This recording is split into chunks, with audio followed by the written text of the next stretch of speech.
Hey guys, welcome to my channel and thank you so much for watching What is Good. I am Jade if you're new here, and today we have a few updates in regards to the ongoing Osinachi murder inquiry. First of all, let me quickly update you guys regarding the husband's situation. Reportedly, Mr. Nwachukwu has been arrested by the FCT police.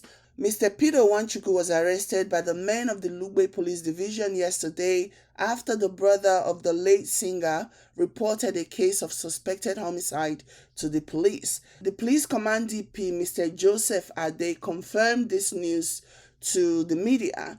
While speaking to the media, the DP explained that Mr. Peter Nwachukwu was arrested on grounds of suspected culpable homicide and that the investigation is still ongoing. Meanwhile, this is what one social media user by the name of Honey G. Everest posted. They said, "I'm live in Police Command, Federal Capital Territory. Osinachi's killer husband is here with their 4 children. Do you know this man holds the singer down and makes the children stomp on her and hit her? The female officers here are beyond livid." So, judging by this, I'm guessing that Mr. Nwachukwu is not going to get much luck with the female officers there.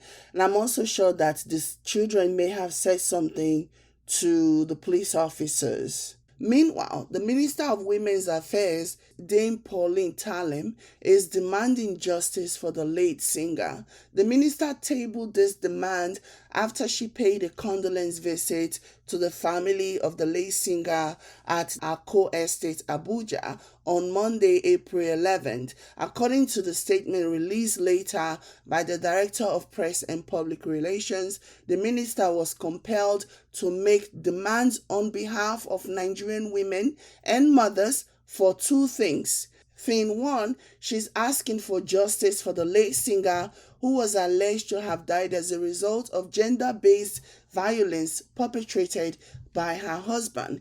Thing 2, the minister is also asking for full protection for the children left behind by the singer.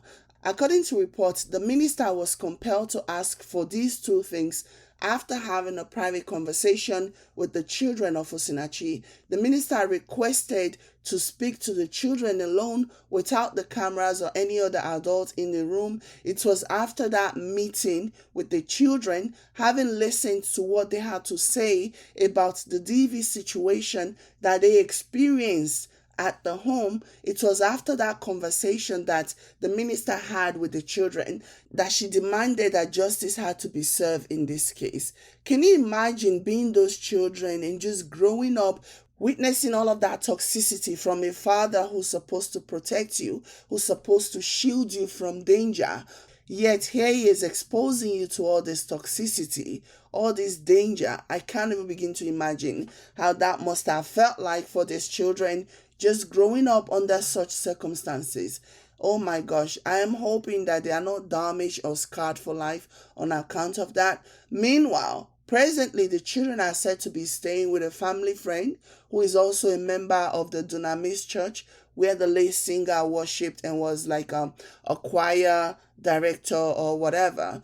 The minister and her entourage did not meet with the late singer's husband, who is said to be in police custody, but she was with the children. She embraced them, she encouraged them, she probably made all kinds of promises to them.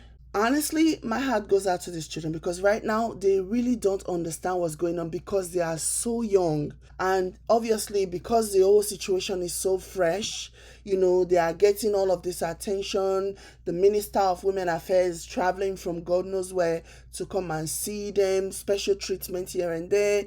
Maybe the person that is hosting them right now is, being kind and fair to them. But eventually, all of the dust will settle. Eventually, the cameras will shut down. Eventually, the attention will fizzle out, and then it's back to them being on their own. And I just worry because they are so young right now and they cannot grasp the full scope of what just happened to them. So I'm just thinking a few weeks from now, a month from now, 1 year from now, when all of the attention has stopped, how are they going to deal with this? Because that's when the reality of what just happened to them is going to set in. Because right now, make no mistake about it, they don't understand. They might cry now, they might feel sad now, but they still don't understand. And that just really, really hurts my soul. I want every woman out there, especially those of you that are currently going through DV situation, I want you to take a look at the screen. Take a look at these children, these four children. Just look at the devastation in their face. Look at the sadness in their face. And I'm telling you, this is what you're doing to your children, or this is what you will eventually do to your children. The more you continue to stay in that abusive relationship, this is what your children are going to be looking like. However long from now, when the person that you're living with eventually ends you, this is what is going to happen to your children. Just let that sink in. Always think about your children, because the children that you stayed for, the reason why you put up with all those things, imagine now you're not even alive to protect them anymore. The man will do something now, they don't already arrest him. His fate is TBD. And the children now, they are now being watched by strangers. I know they are so-called family friends or whatever, but who can actually take care of your children the way that you as a mother would, a good mother for that matter, who will take care of your children like a real good mother would? That's the reason why when I come here and I say, never in your life subject yourself to violence because of the children, in quotation, because in the end, God forbid, if bad things happen, those children, you're still going to lose them. They're going to grow up without a mother and a father, because the dad is going to be spending a lot of years in prison for what they did. And you're not even here anymore. You're gone. Your life is over. You're now with your maker. And those children are now kind of orphaned. And I also find this really interesting, because I think something is not right with this Osinachi's family. Why are the children not immediately taken to Osinachi's relative? Is it that they don't have money, or is it because of the school? Like, what could be the reason? I'm trying to brainstorm here and imagine the reason why these children are still with strangers. Even if it's for the school, at least the school can understand that something tragic happened here. These children need to be with family members, people that are related to them by blood. So it's kind of baffling to me.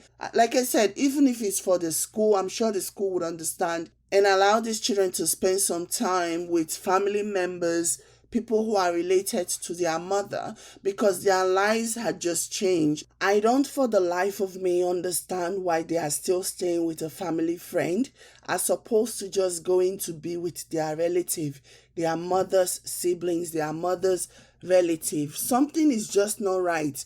Like I've been thinking about it, something just not adding up here. My people, something is just not adding up. And when I say something is not adding up, I obviously don't mean that the man is somehow innocent in all of this. So, because I know some people are going to come here and misconstrue my words, but I just feel like there is something that is just not gelling for me when it comes to the relationship between Osinachi and her family, like her siblings and her mother. Something is not gelling. I think that eventually I will figure it out. But in the meantime, that guy, based on everything that I have heard, that guy, he doesn't deserve to breathe the same air as the rest of us. He just doesn't. That's how I feel. Am I being too harsh? Maybe. But I'm still going to say what I'm going to say anyway. I mean, this man literally beat his wife beyond an inch of her life. And this man has violent tendencies. This is the reason why when some people come out and say, oh, we did not know, I don't believe that. There is this birthday video that I shared, Osinachi's birthday video. Like, you can just tell that the man was even irritated by what was happening. There was even one part, he was so controlling to one of the kids. Can't remember what that one was. I believe that one was fidgeting or something. And this man was still controlling, regardless of whether or not the camera was rolling. And was just thinking that a man that cannot control himself like this, only God knows what he will do when nobody is around. There is something that he did where he basically slapped his wife in presence of his wife's sister. He didn't care. It didn't matter to him. So he has no self-control, and he's a danger. I really do believe that he's a danger to those children. He's already done enough damage to them, and I think it'll be in the children's best interest if he stays far away, if they keep him far away from them. That's just what I believe. But anyways, this is where I'm going to end this. Let me know what you guys think. Like this video if you like it. Subscribe to my channel if you've not done so. Thank you so much for watching. I'll catch you guys in my next one. Bye guys.